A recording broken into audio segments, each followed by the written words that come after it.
नमस्कार विद्यार्थी मित्रांनो, आज आपण 9th सायन्स 1 मध्ये सेकंड चॅप्टरला सुरुवात करणार आहोत, वर्क अँड एनर्जी. आता याच्यामध्ये पहिल्यांदा आपण समजावून घेऊ वर्क अँड एनर्जी. तुमचं पुस्तक जर तुम्ही काढून बघितलं तर पेज नंबर 18 वर एक फिगर दिलेला आहे. तिथं एक मुलगी गर्ल स्टडिंग आणि एक माणूस आहे तो पोतं उचलून घेऊन चाललाय. एक मुलगी टीव्ही रिमोटने हँडल करते आणि एक मुलगा बॉल खेळायला लागलाय.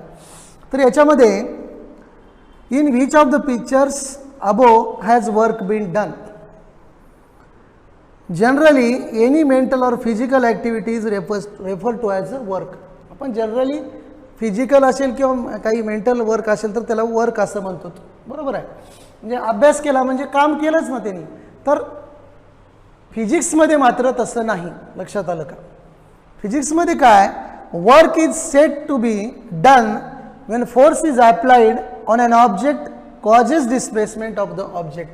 म्हणजे डिस्प्लेसमेंट जर झाली असेल तरच त्याला आपण काय म्हणू, वर्क झालंय असं म्हणून. इथं ए या ठिकाणी एखादी व्यक्ती आहे आणि ती बी पर्यंत गेली तरच आपण काय म्हणू, इथं वर्क डन झालंय असं म्हणू. म्हणजे फिजिकल इथं डिस्प्लेसमेंट दिसून आली पाहिजे. आणि आपल्याला माहित आहे की वर्क बरोबर W is equal to F into S हा एक फॉर्म्युला आपण बघितलेला अगोदर. वर्क बरोबर फोर्स इंटू डिस्प्लेसमेंट. म्हणजेच या ठिकाणी डिस्प्लेसमेंट ही मस्ट आहे. You have already learned that work done by a force acting on an object is the product of the magnitude of the force and the displacement of the object in the direction of the force.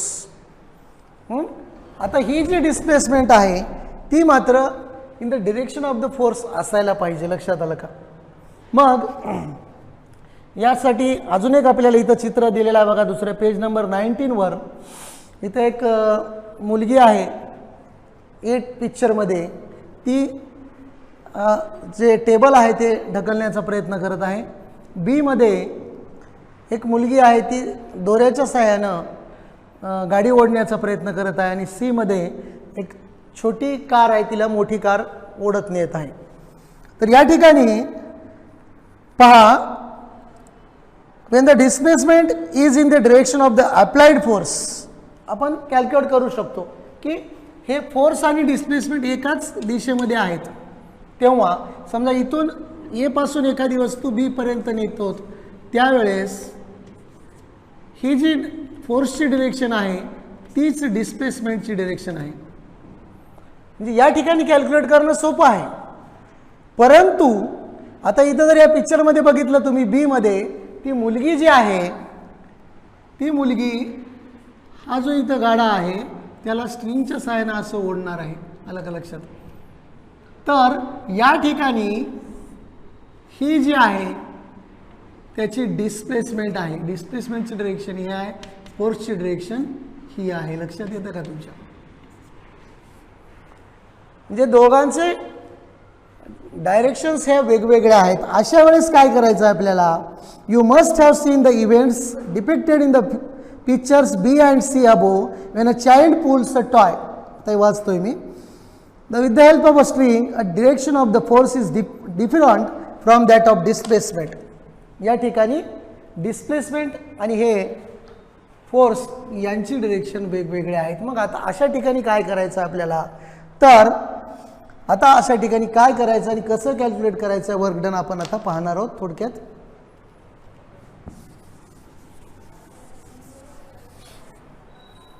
आता let F be the applied force. या ठिकाणी इथं एक तुम्हाला figure काढून दिलेली आहे. इथं काढतो थोडक्यात. हे असं दाखवलंय. हे आणि हे इकडं असतं आणि या ठिकाणी एक अँगल तयार होतो. लक्षात आलं का? आणि हे फोर्सची डिरेक्शन आहे F1 आणि हा F. let F be the applied force, let F be the applied force and in the direction of the string that is at an angle with horizontal. आणि F1 काय आहे, F1 हे त्याचं component आहे, लक्षात आलं का? म्हणजे इकडं ही वस्तू जाणार आहे या डायरेक्शनमध्ये, स्ट्रिंगची डायरेक्शन ही आहे, त्यावेळी या ठिकाणी इथं एक अँगल तयार होतो. असं इथं जर आपण हे दाखवलं तर let theta be the angle that string makes with horizontal, we can determine the component F1 of the force F which acts in the horizontal direction by means of trigonometry. आता ट्रिग्नोमेट्रीचा इथं जर वापर केला तर आपल्याला माहित आहे cos theta बरोबर काय होते, base upon hypotenuse.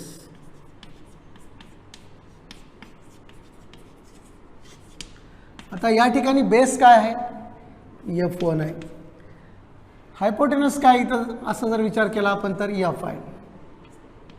F1 upon F is equal to cos theta.